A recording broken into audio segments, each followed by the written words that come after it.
ನಮಸ್ಕಾರ ವೀಕ್ಷಕರೇ, ಪ್ರಿಯಾ ಸುಚಿ ಚಾನಲ್ಗೆ ಸ್ವಾಗತ. ಇವತ್ತು ನಾನು ಯುಗಾದಿ ಹಬ್ಬದ ವಿಶೇಷವಾಗಿ ಗರಿಗರಿಯಾಗಿರೋಂಥ ಚಕ್ಲಿನ ದಿಢೀರಾಗಿ ಕೇವಲ 2 ಕಪ್ ಅಕ್ಕಿ ಹಿಟ್ಟಲ್ಲಿ ಯಾವ ರೀತಿಯಾಗಿ ಮಾಡೋದು ಅಂತ ತೋರಿಸ್ತಾ ಇದ್ದೀನಿ. ಬಹಳನೇ ಸುಲಭ ಮಾಡೋದು. ಒಂದು ಅರ್ಧ ಗಂಟೆ ಸಮಯ ಇದ್ದರೆ ಸಾಕು. ಸುಮಾರು ಒಂದು 30-40 ಚಕ್ಲಿಗಳನ್ನ ಗರಿಗರಿಯಾಗಿ ಒಂದು ಚಕ್ಲಿ ಕೂಡ ಮುರಿದಲೆ ಸೂಪರ್ ಆಗಿ ಮಾಡಬಹುದು. ಈ ಚಕ್ಲಿಯನ್ನು ಮಾಡಿ 1 ತಿಂಗಳಾದರೂ ಇದು ಕೆಡೋದೇ ಇಲ್ಲ, ಫ್ರೆಶ್ ಆಗಿನೇ ಇರುತ್ತೆ.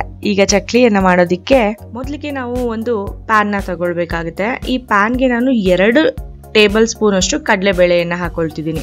2 ಟೇಬಲ್ ಸ್ಪೂನ್ ಅಷ್ಟು ಕಡಲೆಬೇಳೆ.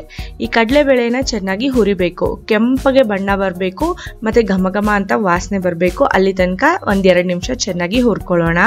ಅದಾದ್ಮೇಲೆ ಸಪ್ರೇಟಾಗಿ ತೆಗೆದಿಟ್ಕೊಳ್ಳೋಣ. ಮತ್ತು ಅದೇ ಪ್ಯಾನ್ಗೆ 2 ಟೇಬಲ್ ಸ್ಪೂನ್ ಅಷ್ಟು ಉದ್ದಿನ ಬೇಳೆ ಹಾಕೊಳ್ತಾ ಇದ್ದೀನಿ.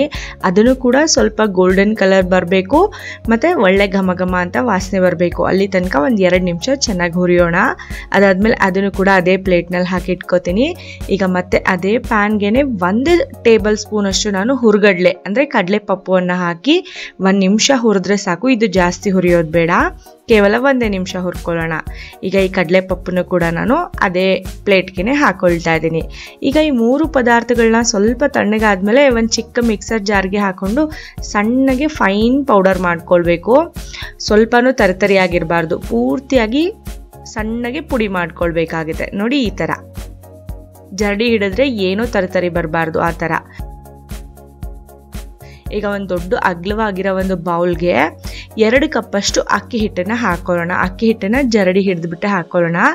2 ಕಪ್ ಅಂದರೆ ಅಂದಾಜು 400 ಗ್ರಾಮ್ ಅಷ್ಟು ನಾನು ಅಕ್ಕಿ ಹಿಟ್ಟನ್ನು ತಗೊಳ್ತಾ ಇದ್ದೀನಿ. ಅಕ್ಕಿ ಹಿಟ್ಟನ್ನು ಮೊದಲು ಜರಡಿ ಹಿಡ್ಕೊಳ್ಬೇಕಾಗತ್ತೆ. ಈಗ ಮತ್ತೆ ಅದೇ ಜರಡಿಗೆನೆ ಈಗ ತಾನೇ ಮಿಕ್ಸರ್ ಜಾರ್ನಲ್ಲಿ ನಾನು ಗ್ರೈಂಡ್ ಮಾಡ್ಕೊಂಡಿದ್ನಲ್ಲ ಉದ್ದಿನ ಬೇಳೆ, ಕಡಲೆಬೇಳೆ ಮತ್ತು ಹುರ್ಗಡ್ಲೆ, ಅದರ ಪುಡಿ ಕೂಡ ಹಾಕ್ಕೊಂಡು ಜರಡಿ ಹಿಡ್ಕೊಂಡ್ಬಿಡೋಣ. ಈಗ ಇದಕ್ಕೆ ನಾವು ಬಾಕಿ ಸಾಮಗ್ರಿಗಳನ್ನ ಹಾಕೊಳ್ಳೋಣ. 1 ಟೇಬಲ್ ಸ್ಪೂನ್ ಅಷ್ಟು ಬಿಳಿ ಎಳ್ಳನ್ನು ಹಾಕೊಳ್ತಾ ಇದ್ದೀನಿ. 1/4 ಚಮಚದಷ್ಟು ಅಜ್ವಾನ ಅಥವಾ ಜೀರಿಗೆ, ಎರಡರಲ್ಲಿ ಯಾವುದಾದ್ರೂ ಹಾಕೊಳ್ಳೋಣ. 1.5 ಚಮಚದಷ್ಟು ಅಚ್ಚ ಖಾರದ ಪುಡಿ, ಖಾರ ಜಾಸ್ತಿ ಬೇಕಿದ್ರೆ ಜಾಸ್ತಿ ಹಾಕೊಳ್ಳಿ. 1 ಚಮಚದಷ್ಟು ಅಂದರೆ ರುಚಿಗೆ ತಕ್ಕಷ್ಟು ಉಪ್ಪು ಮತ್ತು 2 ಚಮಚದಷ್ಟು ಬೆಣ್ಣೆಯನ್ನು ಹಾಕೊಳ್ಳೋಣ. ಬೆಣ್ಣೆಯನ್ನು ಬಿಸಿ ಮಾಡಿ ಕರಗಿಸಿ ಹಾಕೊಳ್ಳೋದು ಬೇಡ.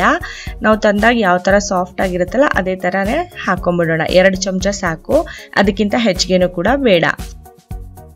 ಈಗ ಬೆಣ್ಣೆಯನ್ನು ಹಾಕಿ ಪೂರ್ತಿ ಹಿಟ್ಟಿನ ಜೊತೆಗೆ ಎಲ್ಲ ಪದಾರ್ಥಗಳನ್ನ ಚೆನ್ನಾಗಿ ಮಿಕ್ಸ್ ಮಾಡ್ಕೋಬೇಕು. ಬೆಣ್ಣೆ ಪ್ರತಿ ಕಣಕಣ ಅಕ್ಕಿ ಹಿಟ್ಟಲ್ಲೂ ಚೆನ್ನಾಗಿ ಮಿಕ್ಸ್ ಆಗಬೇಕು. ಆ ಥರ ಚೆನ್ನಾಗಿ ಕೈನಲ್ಲಿ ಮೊದಲು ಉದುರುದ್ರಾಗಿ ಮಿಕ್ಸ್ ಮಾಡ್ಕೊಳ್ಳಿ. ಚೆನ್ನಾಗಿ ಮಿಕ್ಸ್ ಮಾಡಿ ಆದಮೇಲೆ ನಾವು ನೀರು ಹಾಕಿ ನಾದ್ಕೊಳ್ಬೇಕಾಗುತ್ತೆ. ನಾವು ಸ್ವಲ್ಪ ಬೆಚ್ಚಗಿರೋ ನೀರನ್ನು ಹಾಕಿ ನಾದ್ಕೊಳ್ಳೋಣ. ಪೂರ್ತಿ ತಣ್ಣಗಿರೋ ನೀರು ಬೇಡ, ಪೂರ್ತಿ ಬಿಸಿ ಬಿಸಿನೂ ಬೇಡ, ಸ್ವಲ್ಪ ಉಗುರು ಬೆಚ್ಚಗಿದ್ರೆ ಸಾಕು. ಉಗುರು ಬೆಚ್ಚಗಿರೋ ನೀರಿನಲ್ಲೇ ನಾವು ಚೆನ್ನಾಗಿ ಹಿಟ್ಟನ್ನು ನಾದ್ಕೊಳ್ಬೇಕಾಗುತ್ತೆ. ಈ ಹಿಟ್ಟನ್ನು ನಾವು ತುಂಬ ಗಟ್ಟಿಯಾಗಿ ನಾದ್ಕೊಳ್ಳೋದು ಬೇಡ, ಮೀಡಿಯಮ್ ಸಾಫ್ಟ್ ಆಗಿದ್ರೆ ಸಾಕು.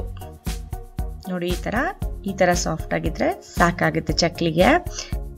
ಹಿಟ್ಟು ನೋಡ್ತಾ ಇದ್ರೇ ಗೊತ್ತಾಗುತ್ತೆ ಕನ್ಸಿಸ್ಟೆನ್ಸಿ ಯಾವ ಥರ ಇದೆ ಅಂತ. ನೋಡಿ, ಇಷ್ಟು ಸಾಫ್ಟ್ ಆಗಿದ್ರೆ ಸಾಕು. ಈಗ ನಾವು ಚಕ್ಲಿ ಮಾಡೋದಕ್ಕೆ ಚಕ್ಲಿ ಒರಳನ್ನು ತಗೊಳ್ಳೋಣ.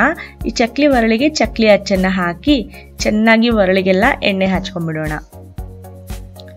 ಅದಾದಮೇಲೆ ಇದಕ್ಕೆ ಎಷ್ಟು ಹಿಡಿಯುತ್ತೋ ಅಷ್ಟು ಹಿಟ್ಟನ್ನು ಹಾಕ್ಕೊಳ್ಬೇಕಾಗುತ್ತೆ. ಹಾಕಿ ಚಕ್ಲಿ ಒರಳನ್ನು ನಾವು ಕ್ಲೋಸ್ ಮಾಡ್ಕೊಂಡ್ಬಿಡೋಣ. ಈಗ ನಿಮ್ಗೆ ಯಾವ ಸೈಜಿಗೆ ಬೇಕೋ ಆ ಸೈಜ್ಗೆ ನೀವು ಚಕ್ಲಿಯನ್ನು ಒಂದು ಬಟರ್ ಪೇಪರ್ ಮೇಲೋ ಅಥವಾ ಒಂದು ಪ್ಲಾಸ್ಟಿಕ್ ಪೇಪರ್ ಮೇಲೋ ಮಾಡ್ಕೊಳ್ಳಿ. ಕೆಳಗಡೆ ಎಣ್ಣೆ ಹಚ್ಚೋದು ಕೂಡ ಬೇಡ.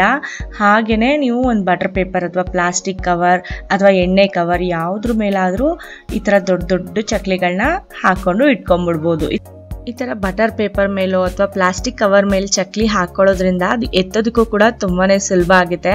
ಕೈನಲ್ಲಿನೇ ಎತ್ಕೊಳ್ಬೋದು. ಸ್ವಲ್ಪ ಬಟರ್ ಪೇಪರ್ನ ಬೆಂಡ್ ಮಾಡಿದ್ರೆ ಸಾಕು, ಚಕ್ಲಿ ಕೈಗೇನೆ ಬಂದ್ಬಿಡುತ್ತೆ.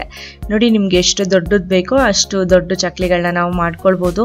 ಈ ಥರ ಮಾಡ್ಕೊಳ್ಳುವಾಗ ಸ್ವಲ್ಪನೂ ಹರಿಯೋದೇ ಇಲ್ಲ, ಮುರಿಯೋದೇ ಇಲ್ಲ. ಯಾಕೆಂದರೆ ನಾವು ಸರಿಯಾದ ಪ್ರಮಾಣದಲ್ಲಿ ಎಲ್ಲ ಪದಾರ್ಥಗಳನ್ನ ಹಾಕಿದ್ದೀವಲ್ಲ, ಹಾಗಾಗಿ. ಈಗ ನೋಡಿ, ಒಂದೊಂದೇ ಚಕ್ಲಿಯನ್ನು ಸ್ವಲ್ಪ ಬಟರ್ ಪೇಪರ್ನ ಬೆಂಡ್ ಮಾಡಿ ಕೈಗೆ ತಗೊಂಡ್ಬಿಡ್ಬೋದು. ನಿಧಾನವಾಗಿ ಎಣ್ಣೆ ಒಳಗಡೆ ಬಿಡ್ತಾ ಹೋಗೋಣ. ಎಣ್ಣೆಯನ್ನು ನಾವು ಮೀಡಿಯಮ್ ಆಗಿ ಕಾಯಿಸ್ಕೊಂಡಿರಬೇಕು.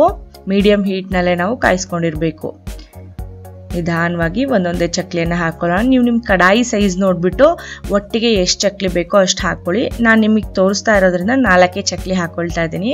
ಮತ್ತು ಜೊತೆಗೆ ಚಿಕ್ಕ ಕಡಾಯಿಯನ್ನು ಕೂಡ ನಾನು ಇಟ್ಕೊಂಡಿದ್ದೀನಲ್ಲ, ಹಾಗಾಗಿ 4 ಚಕ್ಲಿ ಹಾಕ್ಕೊಳ್ತಾ ಇದ್ದೀನಿ. ಚಕ್ಲಿ ಹಾಕಿದ್ಮೇಲೆ 2 ನಿಮಿಷಗಳ ಕಾಲ ಅವನ್ನ ಮುಟ್ಟಕ್ಕೆ ಹೋಗಬೇಡಿ. 2 ನಿಮಿಷ ಚೆನ್ನಾಗಿ ಫ್ರೈ ಆದಮೇಲೆ ಅದನ್ನು ಇನ್ನೊಂದು ಸೈಡ್ಗೆ ನಾವು ಈ ಥರ ಫ್ಲಿಪ್ ಮಾಡ್ಕೊಳ್ಳೋಣ. ಅದಾದಮೇಲೆ ಪ್ರತಿ 1 ನಿಮಿಷಕ್ಕೊಂದ್ಸಲ 2 ಸೈಡ್ಗೂ ತಿರುಗಿಸಿ ನಾವು ಬೇಯಿಸ್ಕೊಳ್ಬೋದು. ಈಗ ಇನ್ನೊಮ್ಮೆ ಮತ್ತೆ ಇನ್ನೊಂದು ಸೈಡ್ಗೆ ತಿರುಗಿಸ್ಕೊಳ್ಳೋಣ. ಯಾವಾಗ ಅದು ಪೂರ್ತಿಯಾಗಿ ಅದು ಕುದೀತಾ ಇರೋ ಎಣ್ಣೆ ನಿಂತೋಗುತ್ತಲ್ಲ ಕುದಿಯೋದು, ಆವಾಗ ನಾವು ಚಕ್ಲಿಯನ್ನು ತೆಗಿಬೋದು. ನೋಡಿ, ಈ ಥರ ಎಣ್ಣೆ ಪೂರ್ತಿಯಾಗಿ ಬಬಲ್ ಬರೋದೆಲ್ಲ ಸ್ಟಾಪ್ ಆಗಿಬಿಡುತ್ತೆ. ಆಗ ಚಕ್ಲಿ ಪೂರ್ತಿಯಾಗಿ ಚೆನ್ನಾಗಿ ಬೆಂದಿದೆ ಅಂತ ಅರ್ಥ. ಈಗ ನಾವು ಚಕ್ಲಿಯನ್ನು ಎಣ್ಣೆಯಿಂದ ತೆಗೆದುಬಿಡೋಣ. ನೋಡಿ, ಚಕ್ಲಿ ಎಂಥ ಒಳ್ಳೆ ಹೊಂಬಣ್ಣಕ್ಕೆ ಬಂದಿದೆ ಅಂತ, ಎಷ್ಟು ಚೆನ್ನಾಗಿ ಕೂಡ ಆಗಿದೆ. ಗರಿಗರಿ ಆಗಿರೋಂಥ ಈ ಚಕ್ಲಿಗಳು, ಅಷ್ಟು ಚಕ್ಲಿಗಳನ್ನ ಮಾಡ್ಕೊಳ್ಳುವಾಗ ಒಂದು ಚಕ್ಲಿ ಕೂಡ ಮುರಿಲಿಲ್ಲ. ತುಂಬಾ ಸೂಪರಾಗಿ ಗರಿಗರಿಯಾಗಿ ಬಂದಿದೆ. ನೋಡಿ, ಚಕ್ಲಿ ನೋಡೋದಕ್ಕೆ ಎಷ್ಟು ಚೆನ್ನಾಗಿ ಕಾಣ್ತಿದೆ ಅಂತ. ಇದೇ ಥರ ಬಾಕಿ ಉಳಿದಿರೋ ಎಲ್ಲ ಚಕ್ಲಿಗಳನ್ನ ನಾವು ಕರೆದು ಇಟ್ಕೊಂಡ್ಬಿಡೋಣ. ಈ ಸಲ ಯುಗಾದಿ ಹಬ್ಬಕ್ಕೆ ನೀವು ಕೂಡ ಈ ಗರ್ಗರಿ ಆಗಿರೋಂಥ ಅಕ್ಕಿ ಹಿಟ್ಟಲ್ಲಿ ಚಕ್ಲಿಯನ್ನು ಮಾಡ್ಕೊಂಡು ನೋಡ್ಕೊಳ್ಳಿ. ತುಂಬಾ ಸೂಪರಾಗಿ ಬರುತ್ತೆ. ನಿಮಗೆ ನಾನು ಒಂದು ಚಕ್ಲಿಯನ್ನು ತಿಂದು ಕೂಡ ತೋರಿಸ್ತೀನಿ. ನೋಡಿ,